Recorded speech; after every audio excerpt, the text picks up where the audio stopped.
Allahi walillahi. Ini dipanggil sumpah daripada hati dia. Sila rujuk dalam suratul Baqarah ayat 200 lebih. Ada menceritakan tentang sumpah-sumpah ini. Maka sumpah terbit daripada hati, terpakai. Terpakai sumpahnya itu. Ini hukum. Bila dia sebut wallahi wa billahi wa tallahi wa lillahi, sumpahnya terpakai. Tapi dia sumpah dalam masjid, yang tak sahnya dalam jamal. Atas bah pun sah, atas betobang pun sah, wa buka pelang pun sah. Bila dia sebut wallahi wa billahi wa tallahi. Tapi ustaz, dia pegang Quran ustaz, pegang air mineral pun sah. Jangan nak nampak dia pegang Quran. Yang tak sah ialah semata-mata pegang Quran. Saya bersumpah demi Quran saya tak buat, itu tak terpakai. Tapi kalau saya pegang Quran, wallahi wa billahi wa tallahi, maka lafaz itulah yang dipakai. Lafaz itu. Tuan-tuan tak pegang Quran pun tak apa, pergi pegang air mineral, wallahi wa billahi, tak sah dia pegang mineral. Pegang apa pun tak apa. Yang dikira je ialah lafaznya. Lafaz itu. Cuma sumpah mubahalah tidak ada di dalam hukum hudud. Sumpah mubahalah tidak ada dalam hukum hudud. Nak mensabitkan zina, tidak ada sumpah mubahalah. Maka sumpah mubahalah dalam bab hudud adalah sia-sia, tak terpakai. Tetapi disebabkan dia sebut wallahi wa billahi wa tallahi, sumpah itu valid. Validnya di mana? Valid dengan Tuhan. Dengan mahkamah tak terpakai, dengan orang lain tak terpakai. Tetapi bila dia sebut nama Allah, terpakai. Dan tuan-tuan tak perlu risau, sebab sumpah ni tak kena dekat tuan-tuan. Sumpah tu kena pada dia. Kalau saya berbohong, saya sanggup dia laknat, elok.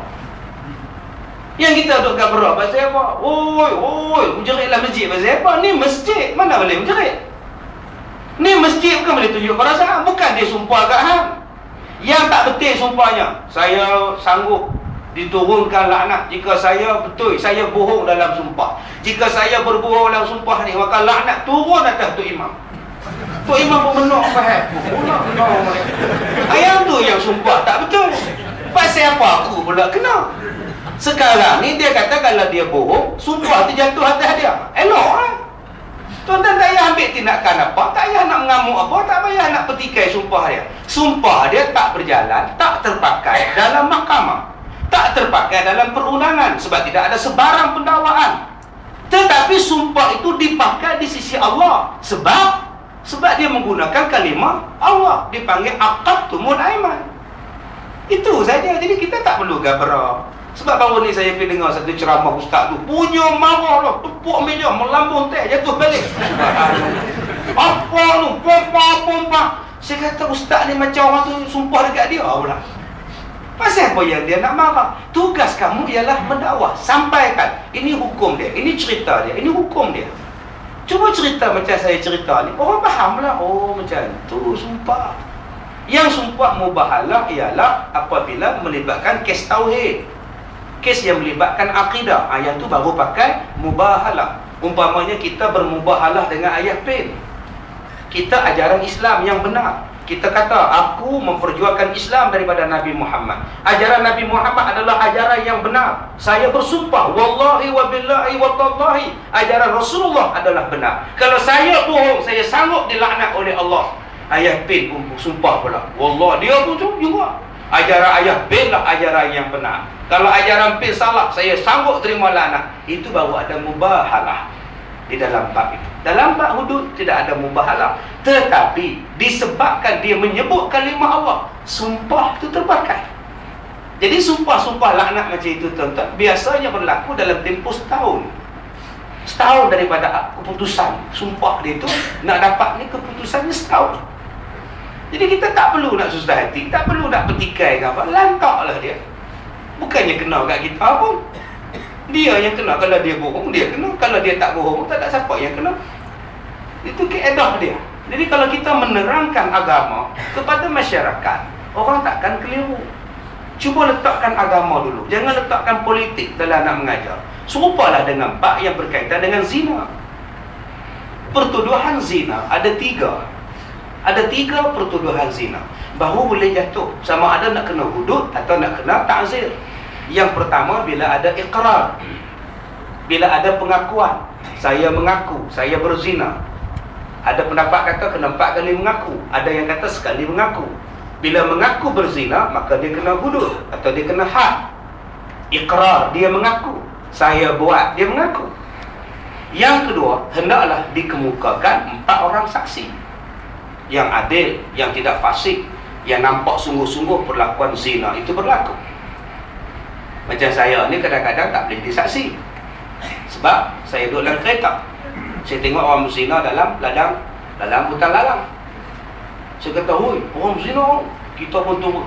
Masa saya turun tu, aircon sejuk, spek mata saya kelabu. Saya pun duduk tanya, pakai balik, tak ada lah dia buat tu. Selesai semua. Saya tak jadi saksi sebab saya mata kelabu. Sampai tahap macam itu. Bukan senang nak cari yang 4 orang saksi.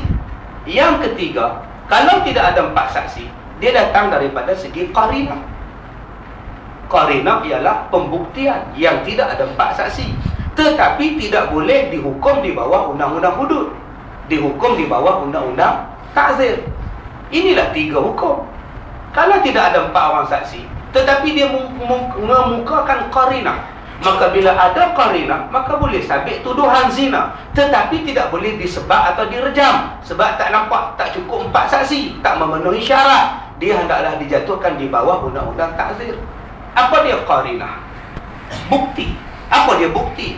Satu perempuan yang anak dara mengandung, belum ada suami, belum janda, belum apa-apa, mengandung. Kita tanya dekat dia, "Ti, hang mengandung ke ti?" "Dak, busung." "Biar betul ya hang ni? Hang mengandung ke?" "Oh, mengandung." "Siapa buat?" "Tak tahu, tiba-tiba aja besar." Tu qarinah, mengandung. Tuan-tuan boleh kemukakan 4 orang saksi? Dia duduk sewa rumah depan rumah kita ni, budak Kelang, mengandung, perut besar lah, kahwin, tidak apa pun tidak. Hang mengandung kan? Ya. "Hai, hang kena tangkap ni pasal hang zina. Pasal buat hang mengandung, mesti hang zina." Orang main 4 saksi. Nak tuduh saya, orang 4 saksi. 4 saksi apa? Tu perut hang tu? Yalah, perut lah 4 saksi. Maka tak ada lah hukum zina berlaku. Kalau semua nak pada 4 orang saksi, mana hukum zina akan berlaku? Menunjukkan bahawa Islam tak adil, Islam tak lengkap. Kalau gitu semua nak orang zina dalam hotel. "Oh, zina lah." 4 saksi. Faham. Ni video ada, 4 saksi. Video tak pakai, 4 saksi.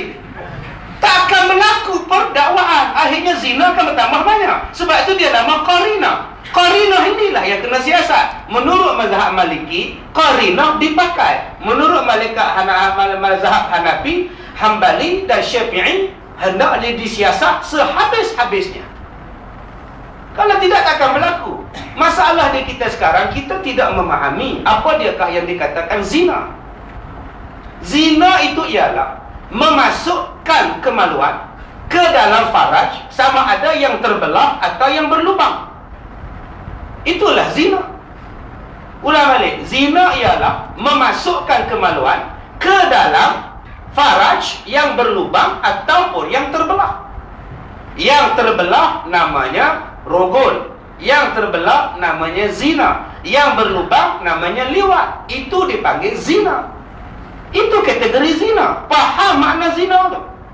Zina ialah sebarang perlakuan, sama ada merogol binatang, meliwat jantan dengan jantan, ataupun perempuan berzina dengan perempuan, ataupun diliwatnya isteri daripada arah belakang. Itu juga dikategorikan sebagai zina. Termasuk dalam kategorinya juga ialah rogol. Rogol pun zina. Sebab itu dalam undang-undang Islam tidak ada pelaksanaan undang-undang rogol. Dia letak di bawah undang-undang zina. Jadi semua undang-undang ini memerlukan satu hukum. Yang pertama saya katakan tadi, kalau ada ikrar, selesai masalah. Yang kedua, kalau ada 4 orang saksi. Kalau tidak ada cukup 4 orang saksi untuk mengelakkan tuduhan qazaf, maka hendaklah dia mengemukakan satu benda yang dipanggil qarinah. Kalaulah semua kes nak melakukan kepada 4 orang saksi, bagaimana kes yang melibatkan rogol?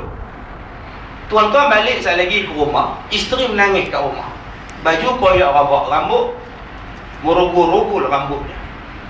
Kenapa ni pak? Orang main cuma bocek tadi. Itulah bang balik lambat sangat. Buat macam mana Ustaz Kazi habis lambat. Dia buat apa hang? Kena rokok lah. Berapa orang? 6. Nasib baik masa tu kameraman ambil gambar. Kameraman ambil gambar jenis pukuk macam bom meletup gambar. Tu cerita 6 Jahanam di Ramli buat. Dalam gambar tu ada orang tengah rogol isteri dia. Terpakai ataupun tidak gambar tu? Tak terpakai. Dia nak buka-buka 4 orang saksi. Kalau gitu baliklah majlis tu. Adakah itu keadilan dalam Islam? Tak adil. Sebab tu dia ada qarinah, siasat. Ada aimani dia. Siasat kalau ada gambar CCTV. Siasat kalau ada bulu dia. Siasat kalau ada eliong dia. Siasat kalau ada aimani dia. Siasat kalau ada darah dia. Siasat pada tangan perempuan itu. Ada kulit mereka. Sebab bila kes rogol mesti dia cakap orang. Mesti dia cakap pada orang. Di kuku ni mesti ada DNA.